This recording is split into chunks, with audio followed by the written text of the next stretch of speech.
લાગતી ઘટના સામે આવી છે, જેમાં 5 વર્ષની બાળાએ તેના પિતાના સગા મોટા ભાઈએ જ પીખી નાખી હોય. પોલીસે નરાધમને ઝડપી પાડ્યો હતો.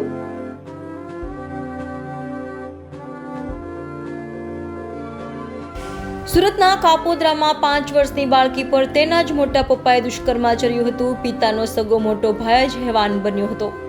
બાળકીના માતા વતન ગયા હતા, જેથી મોટા પપ્પાને ત્યાં રમવા ગઈ હતી.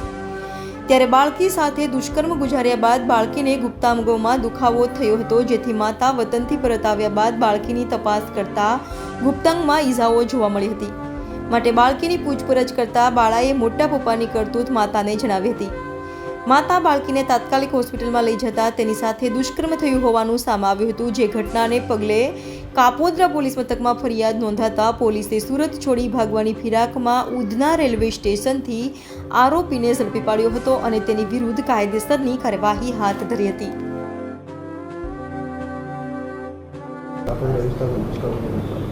હા, સુરત શહેરના કાપોદ્રા પોલીસ સ્ટેશનમાં ગઈ 13 તારીખના રોજ 5 વર્ષની માસૂમ બાળકી સાથે એના સગા મોટા બાપુજીએ દુષ્કર્મનો પ્રયાસ કર્યો હતો.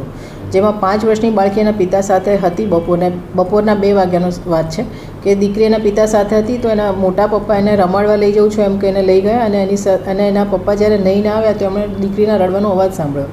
તો એને દીકરીને પાસે ગયા તો દીકરી રડતી હતી, કંઈ નહોતી શકતી. પછી એના મમ્મીને બોલાવે. એના મમ્મીને દીકરીએ કીધું કે મને પેટના નીચેના ભાગે દુખે છે. પછી એને હોસ્પિટલ લઈ ગયા. એને બ્લીડિંગ પણ થતું હતું. તો એનો ડૉક્ટર પાસે ગયા તો ડૉક્ટરે એમને વાત કરી કે આ દુષ્કૃત્યનો પ્રયાસ થયો છે. તો પછી ફરિયાદી કાપોદ્રા પોલીસ સ્ટેશન આવ્યા, ફરિયાદ કરી અને આરોપી નાસી જાય એ પહેલાં જ કાપોદ્રા પીઆઈ અને એમની ટીમે આરોપીને ઉધના રેલવે સ્ટેશન પાસેથી પકડી લીધો અને આરોપીને અરેસ્ટ કરીને એની સામે કાયદેસરની કાર્યવાહી ચાલુ છે.